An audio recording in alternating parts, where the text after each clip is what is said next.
Welcome back to my channel, The Geoscience King. I'm Sahas. Today we'll be talking about Africa. Africa is personal to me. My grandma and grandpa are from Tanzania. And here's a Tanzanian fun fact I love. In Tanzania, there's a place called Gombe where Jane Goodall studied wild chimpanzees. One of the craziest discoveries was that chimps make toys like to strip leaves off a twig and use it to fish termites out of a mound. That's real, not a cartoon. Okay, today's video is African colonialism, the part most people miss. Most people learn about Africa starting with colonialism. Europeans arrive, borders get drawn, empires rise and fall. But starting there already skips something important. Because Africa didn't begin when colonialism showed up. Before that, people already had ways of living that worked. They had trade, they had leadership, they had laws, they had systems. So, when colonialism arrived, it didn't land on empty land. It landed on societies that already made sense.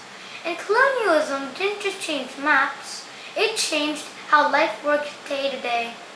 Before colonialism, life already had structure. Picture Africa before straight borders. A lot of people imagine countries the way we think of them now, but for many communities, life was organized around land, water, seasons, and relationships. People lived near rivers, lakes, and coastlines for a reason. Water meant farming, fishing, travel, and trade. You had farming communities growing food for families and nearby markets, fishing communities understanding tides and seasons, and pastoral communities moving herds based on rainfall and grazing land. And markets weren't just stuff to buy stuff. Markets were where news traveled, disputes were settled, and relationships were built. If you wanted to know what was happening, you didn't check on your phone, you went to the market. And Africa wasn't cut off from the world either. In West Africa, gold moved north across the Sahara for centuries and silk came back south. That trade didn't just move goods, it moved ideas, religion, technology, and culture too. Along the East African coast, trade connected the Middle East and Asia for a long time. There were ports and cities that were part of the Indian Ocean world, not as side characters, but as active players. The point is, this wasn't just random, it was organized, just organized in different ways in different places. And the variety mattered because colonialism didn't deal with Africa's variety carefully. Then everything changed fast, competitive and careless. Colonialism didn't happen slowly. In the late 1800s, European countries were competing with each other. They wanted land, resources, and control fast. And instead of learning how African societies worked, they just divided the continents on map, often without Africans even in the room. Here's something you need to understand. These borders weren't drawn because they made sense for Africans. They were drawn because they made sense for European competition.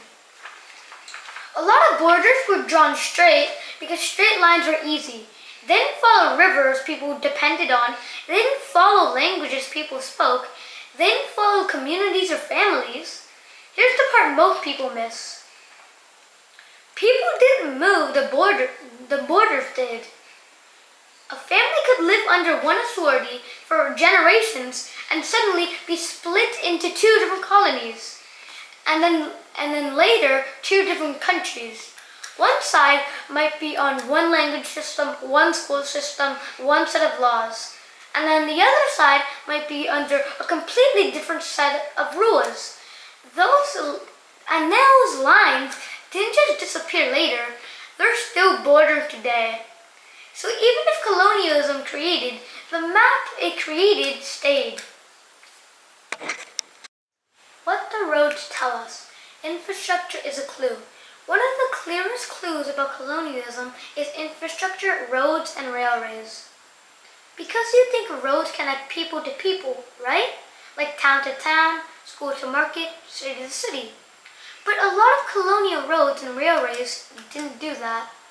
They ran from farms and mines straight to ports. That tells you what the system was built for. Not local growth, but getting resources out. Imagine building a whole transportation system where the goal is to not help communities trade with each other, but to move the products from where they're taken to where they're shipped away. That's why you'll often see infrastructure shaped like a funnel. Resources go from inland to the coast outward.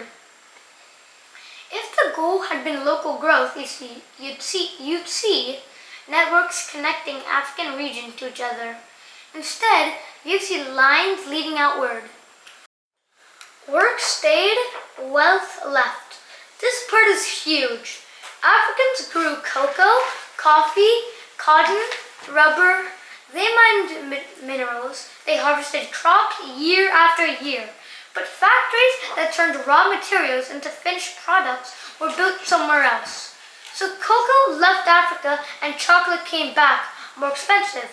Cotton left and finished cloth came back at a higher price. The work stayed local, the profit traveled, and that changes how an economy develops. Because if you're always exporting raw materials, you don't build the same kind of jobs. Fewer factories, fewer engineers, fewer skilled industrial systems, less ability to control prices. And when prices drop overseas, families feel it immediately, even if they did nothing wrong. This wasn't accidental, it was built into the system. Power changed shapes, local to centralized. Before colonialism, power was often local. Leadership was close to daily life. That doesn't mean everything was perfect everywhere, but it does mean communities often had leadership structures that were tied to their own systems. Colonial rule centralized power. Decisions were made farther away. Local leaders lost authority or were turned into administrators inside a system built by outsiders. Over time, people learned that the government wasn't something they shaped, it was something that happened to them. And once that relationship forms, it's hard to undo quickly, even after colonialism ends.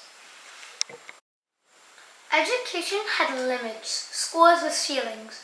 People sometimes say, well, colonialism built schools. Yes, schools were built, but with ceilings. Students were trained to read, write, keep records, and follow instructions, but very few were trained to build industries, design factories, or manage large economies. Education was meant to support the colonial system, not to replace it. So when independence came, many countries had leaders, but not enough. Engineers, planners, and system builders. And if you don't have enough people trained to build complicated systems, you're forced to depend on outside expertise. That gap mattered. Independence didn't mean a reset. When African countries gained independence, flag changed, leader changed, but borders stayed, trade patterns stayed, centralized power stayed. New governments inherited systems designed for extraction and control. That's like inheriting a house you didn't design and then being blamed when things don't work perfectly. And independence also came with pressure. New countries were expected to instantly run stable governments, grow economies, and unify diverse groups. Inside borders, they didn't choose. With economic systems designed to export wealth. That's not a reset, that's a difficult starting position. Why this still shows up today. So when people ask why some African countries struggle today, this is part of the answer. If your economy depends on one crop, you depend on prices you don't control. If borders group many communities together, governing takes more negotiation and trust. If infrastructure was designed to export resources, local industry is harder to build. History doesn't disappear. It shapes what choices are possible. And that's why it's not enough to say colonialism happened and move on. Because the effects weren't just emotional, they were structural. Colonialism didn't erase Africa's past, and it didn't decide Africa's future. But it changed how land, work, and power were organized, and those changes didn't end overnight. Understanding that doesn't mean blaming the past. It means finally seeing the full picture. And once you see that picture, Africa's present and its future makes a lot more sense. Thank you for watching my videos, and like and subscribe for part 2 of Culture of Africa.